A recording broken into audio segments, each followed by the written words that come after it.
Everything is a learning game.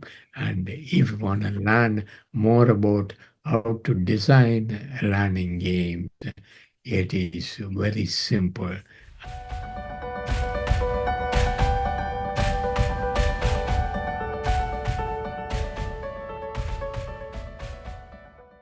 I was reading a book published, I think, in the 1960s. It said you couldn't walk into a boardroom without finding some kind of learning game.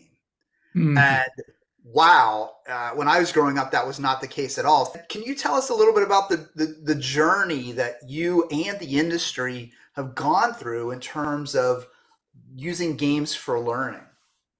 I came to the United States in 1967. Earlier, I was a high school teacher, already using games, and I got a job and I finished my PhD to design games to train teachers on how to mainstream students who are educationally challenged. So that is how it all started. In 1968, I saw an, a little announcement which says North American Simulation and Gaming Association is going to have its annual conference in Gaithersburg, Maryland. And if you are interested, send proposals. So I went to my professor and I said, I would like to do that.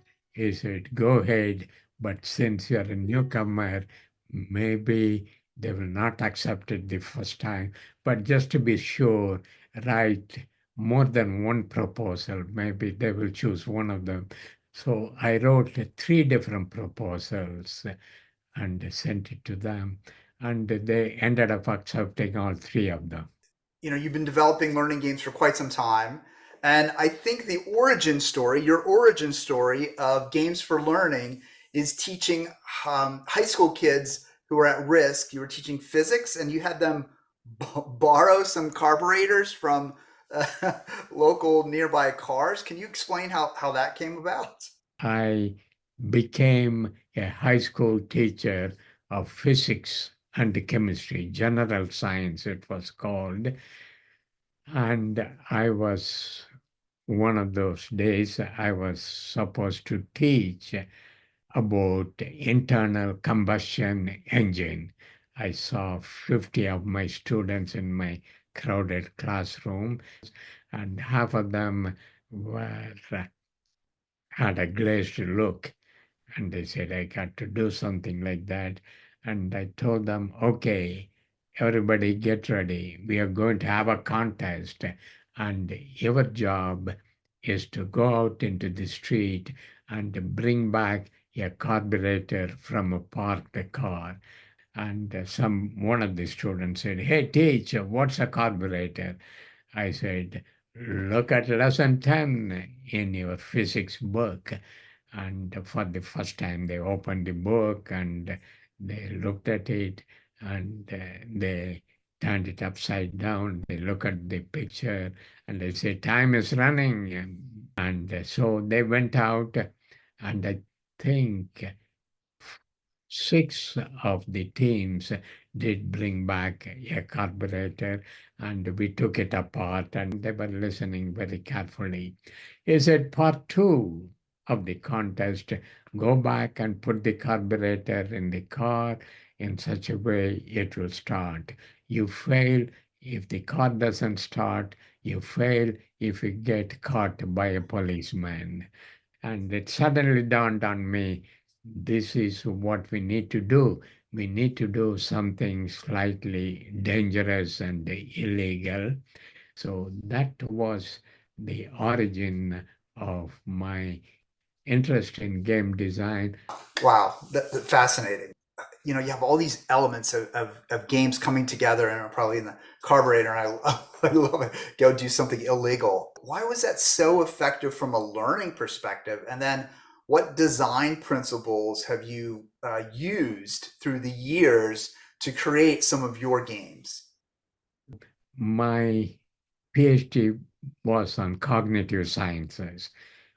I did a secondary analysis, a meta-analysis of what contributes, influences learning.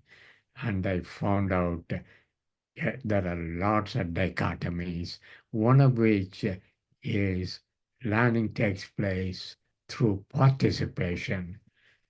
If you don't participate in the learning process, if you just receive what the teacher tells you or the textbook tells you, you don't learn. How can I increase participation? Similarly, another dichotomy was experiential learning versus logical learning.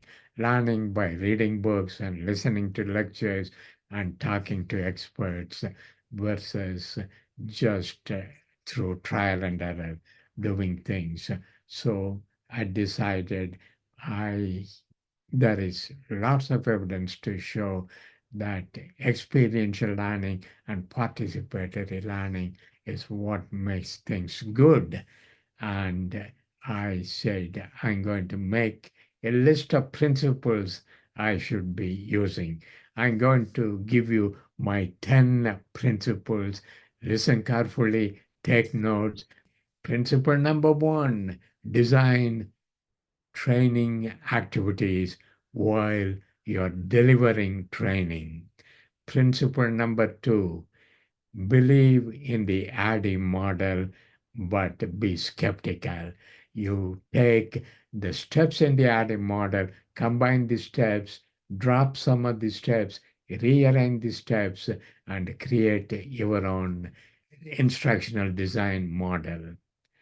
And look at the three important things: content, training content, activities, training activities, and objectives, training objectives, and always align them.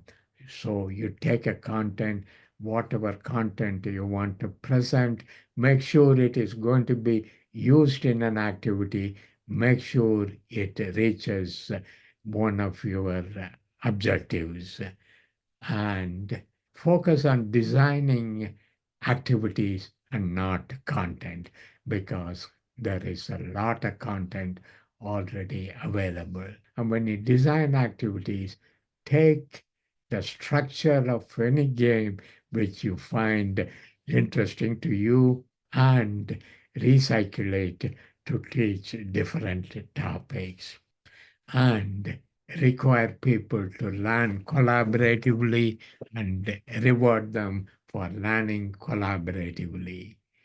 And let the inmates run the asylum. Let the participants create their own content, their own activities, and use them, and be authentic.